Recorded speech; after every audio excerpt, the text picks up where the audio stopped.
ጤና ይስጥልን ክቡራትና ክቡራን የሬዲዮ ሞዲ ቲቪ መስኮት ዜና ተከታታዮቻችን እንደምንሰንብታችኋል። ዜና እናሰማለን። ከዜናዎቹ ጋር ዳዊት ጀግና ነኝ።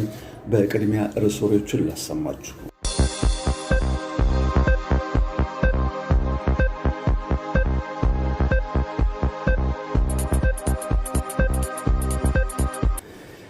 በመካከለኛው ምስራቅ ፋርስ ባህረ ሰላጤ ያለውን የኒኩሌር ቦምብ መርሃ ግብር በተመለከተ በአማን ሰሞኑን ተወያይተዋል ከኢራኑ ፕሬዝዳንት ጋር።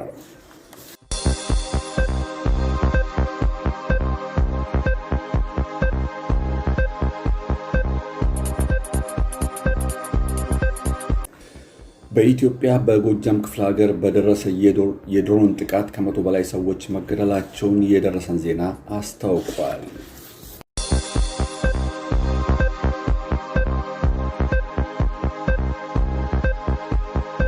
እስራኤላዊ የ26 ዓመት ወጣት በኮሮና 2017 ዓ.ም ከድብርት የተነሳ አንድ ፍልስፍና ፈጠረ። ዝርዝሩ ወደ ኋላ እናቀርብላችኋል። በመጨረሻም የስፖርት ዜና ይኖረናል። በኢትዮጵያ በእግር ኳስ ተጫዋችነት ታዋቂ የነበረው እግር ኳስ ተጫዋች በጠና ህመም ላይ እንደሚገኝ ተገለጸ። ዝርዝሩ ወደ ኋላ እናቀርብላችኋለን። ዜናዎቹ በዝርዝር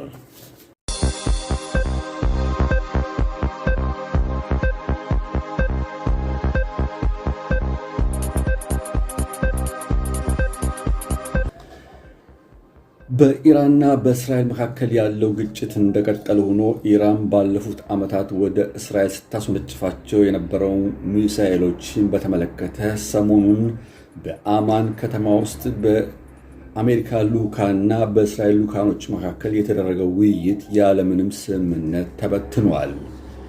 ኢራን እንደሚታወቀው የኒኩሌር ማብላያ ጣቢያዋ ዩራኒየም የያዘውን ይህንን የኒኩሌር ማመንጫ እንድታወድም እስራኤል አጥብቃ ትማጸናለች። የአሜሪካው ፕሬዝዳንት ዶናልድ ትራምፕ እንዳሉት ከሆነ ኢራን የኒኩሌር ማብላያ ጣቢያውን ማታፈርስ ከሆነ በወታደራዊ እርምጃ እናፈርሰዋለን ሲሉ ተናግረዋል። የእስራኤሉ ጠቅላይ ሚኒስትር ቢንያሚን ኔታንያሁም ድጋፋቸውን በመስጠት ኢራን በመካከለኛው ምስራቅ ፋርስ ባህረ ሰላጤ አደገኛ ናት፣ ለአካባቢው ተጽዕኖ ፈጣሪና ለእልቂትም ታበቃለች ሲሉ የእስራኤል ጠቅላይ ሚኒስትር አጥብቀው ተናግረዋል። ዶናልድ ትራምፕ ስምምነት ላይ የማይደረስ ከሆነ የኒኩሌር ቦምብ ማመንጫውን ሄደን ማፈንዳት አለብን ሲሉ ገልጸዋል። የኒኩሌር ቦምቡ የሚገኘው በምድር ጥልቀት ውስጥ እንደሆነ የሚታወቅ ሲሆን አደገኛ ፈንጂዎች እንደሚያስፈልጉም ይነገራል። አሜሪካና እስራኤል ይህ ጠልቆ ገብ ፈንጂ እንዳላቸውም የዜና ምንጮች ይናገራሉ። ሆነም ቀረም ግን ኢራን ጋር የሚደረገው ድርድር በስምምነት ካልተደረሰ በወታደራዊ እርምጃ የኒኩሌር ማብላያ ጣቢያው እንደሚደመሰስና እንደሚፈርስ የተለያዩ የዜና ምንጮች እያስታወቁ ነው።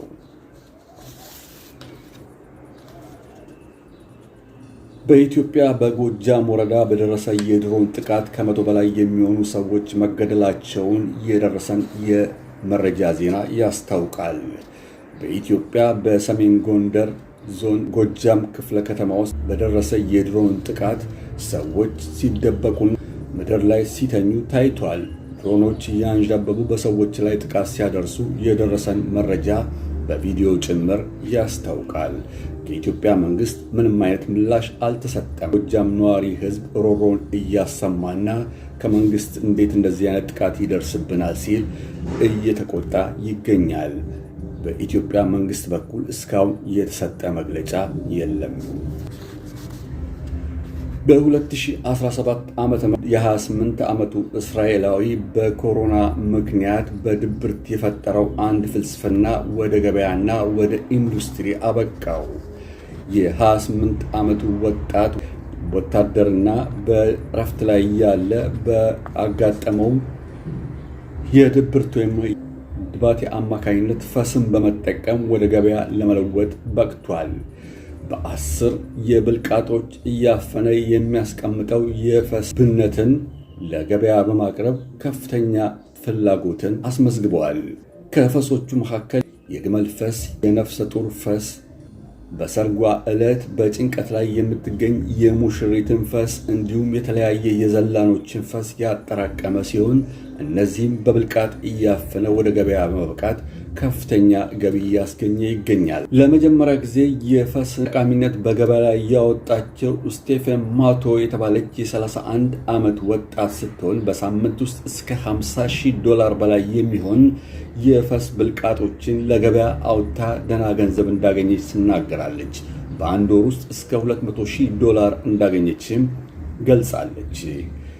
ዜናው የደረሰ 90 ዴይ ፋይናንስ በተባለ ድረ ገጽ ላይ በሰጠችው መግለጫ ነው። ስቴፈኒ ማቶ የ31 ዓመቷ ወጣት ፈስን በመሸጥ በርካታ ገንዘብ ያገኘችው መግለጫ ስትሰጥ እንቁላሎችን በየጊዜው ትበላ እንደነበርና እንዲሁም ባቄላም ትመገብ እንደነበር ይታወቃል።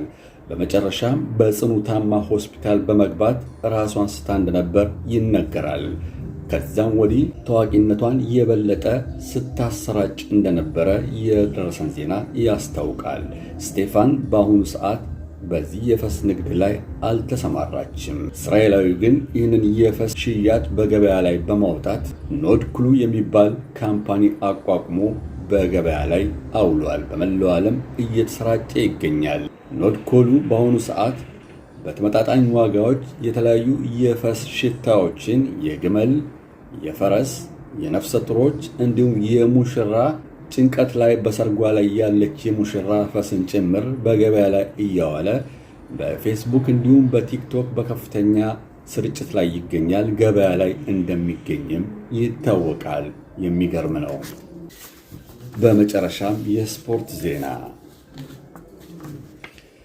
በእግር ኳስ ዓለሙ በኢትዮጵያ እግር ኳስ ታሪክን ፈጣሪ የነበሩት ሁለቱ ሙልጌታ ወልደየስና ሙልጌታ ከበደ በ1980ዎቹ በኢትዮጵያ ዘመን አቆጣጠር አፍሪካን ያስደመሙና ድንቅ ኮከቦች እንደነበረ ይታወቃል። በአሁኑ ሰዓት ሙልጌታ ከበደ አብዛኛውን ጊዜውን በአሜሪካ ኑሮውን ካደረገ በኋላ ወደ ኢትዮጵያ ተመልሶ ኑሮውን ቀጥሏል። ሆነም ግን በጠና መታመሙን ሶከር ኢትዮጵያ የተባለው የድረገጽ አስታውቋል። በአሁኑ ሰዓት ኮከብ እግር ኳስ ተጫዋች ነው ሙልጌታ ከበደ ከወንድሙ ቤት ላፍቶ መስቀለኛ ዳሽን ባንክ ጀርባ ወንድሙ ቤት እንደሚገኝና ወንድሙ እንደሚያስታመው ሶከር ኢትዮጵያ የደረሰው መረጃ ያስታውቃል። እኛም ለሙልጌታ ከበደ ለጤንነቱ እንዲመለስ መልካም ምኞታችን እንገልጻለን። ክቡራትና ክቡራን የሬዲዮ ሞዲ ቲቪ መስኮተ ዜና ተከታታዮቻችን ለሰዓቱ ያቀረብኩላችሁ ዜና በዚህ ይፈጸማል። ከዜናዎቹ ጋር አብሬያችሁ ቆየሁ። ዳዊት ጅግር ነኝ። መልካም ጊዜ በያላችሁበት። ጤና ይስጥልኝ።